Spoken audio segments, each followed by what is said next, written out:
Hola, ¿cómo estás, guiador? Este es el proyecto GPS y justamente lo que hacemos en este espacio es poder compartir de la palabra del Señor, poder aprender un poco más acerca de lo que el Señor tiene para decirnos y justamente poder aplicar todo eso en nuestra vida para que de esa manera podamos reflejar ese mensaje en la vida de las personas que nos rodean.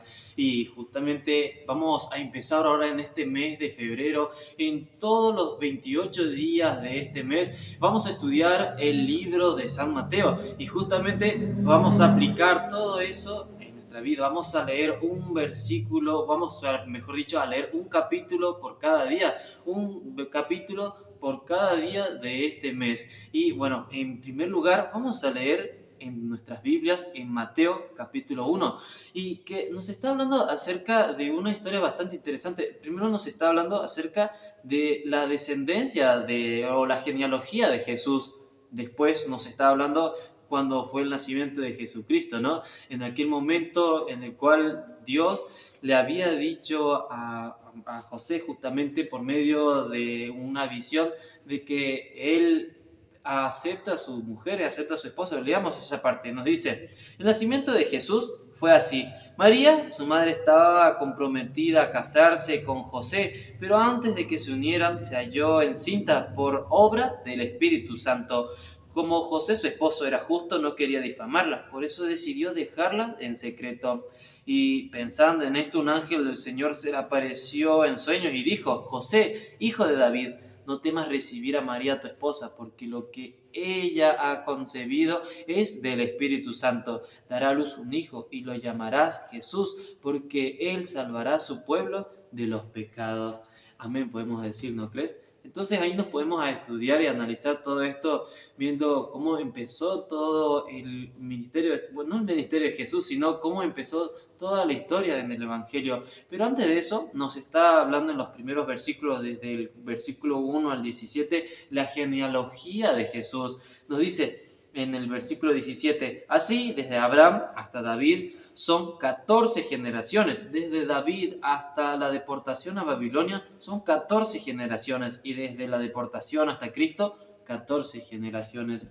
Yo me había puesto a estudiar y analizar todas esas genealogías, tal persona, hijo de tal persona, que fue padre de tal persona y después fue padre de tal persona, y es como que toda una genealogía. Y uno podría preguntarse qué provecho podemos sacar de todo esto, qué enseñanza podemos aplicar a nuestra vida. Y si nos podemos analizar la historia de cada uno de estos personajes, como por ejemplo algunos conocidos mencionados en la Biblia, como la de Abraham, la de Isaac, la de Jacob, la de Judá, la de Rahab, la de Salomón, la de Boz, la de Salomón, también la de Roboam, Josías, Ezequías, Josías, todos son personajes que son mencionados en la Biblia. Quizá algunos de todos los descendientes, digamos, ¿no? En la genealogía de Jesús, algunos de ellos quizás no fueron nombrados, o sea, solamente fueron nombrados, pero sus historias no están registradas en la Biblia. Pero sin embargo, de los que están por lo menos registrados, podemos ver de que fueron personas comunes,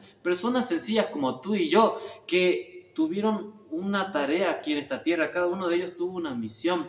Entonces el Señor les había hablado, les había hecho que cumplieran cierta tarea y ellos siguieron haciendo su obra. Pero sin embargo podemos ver como por ejemplo en la historia de David, ese hombre había cometido muchos errores en su vida, incluso había fornicado con una mujer que no era su esposa, había incluso asesinado al esposo de esa mujer y por consecuencias las consecuencias fueron muy negativas después, ¿no? Y así no solamente a la historia de David, sino a la historia de Ezequías, por ejemplo, que Dios le había dicho que su vida iba a terminar y dijo que quería tener 15 años más de vida y finalmente Dios se lo concedió. Después de eso tuvo un hijo que se hizo lo malo ante los ojos de Dios. Y así podemos ver muchas historias de la Biblia, de toda la genealogía de Jesús. Rahab, por ejemplo, ella era una prostituta. Entonces, toda esta historia podemos ver de que eran personas comunes que cometían errores. Entonces, ¿qué quería enseñarnos Dios con esto?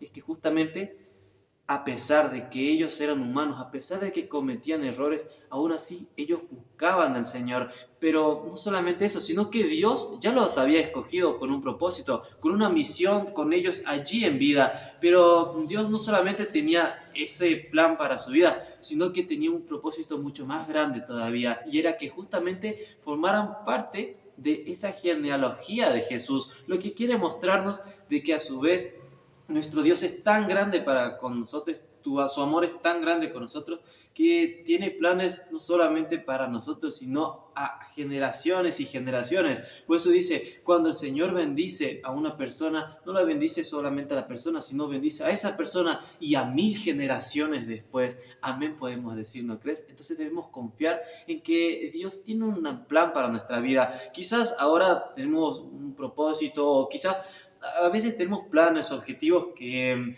de cierta manera debemos saber que debemos cumplir, ¿no? Como también nos dice en el libro de Mateo, que justamente dice, debemos ir y hacer discípulos, compartir el mensaje del Señor, dar las buenas nuevas, pero también debemos saber que tenemos un propósito en esta vida, incluso tal vez mayor a todo eso. Quizás lo descubramos, quizás tal vez no, pero debes confiar que el Señor tiene algún Dios tiene un plan para tu vida, entonces debes seguir confiando y estudiando su palabra, pues así de esa manera vamos a comprender todas las verdades, todos los secretos que el Señor tiene para revelarnos. Pero por eso es importante que cada vez que vayas a estudiar su palabra, que cada vez que vayas a abrir la Biblia, siempre hagas una oración antes de abrirla, para que el Espíritu Santo te dé el discernimiento correcto para poder comprender lo que está escrito en su palabra. Así de esa manera, no solamente poder comprenderla mejor, sino aplicarla en tu vida para hacer luz en la vida de las personas que te rodean.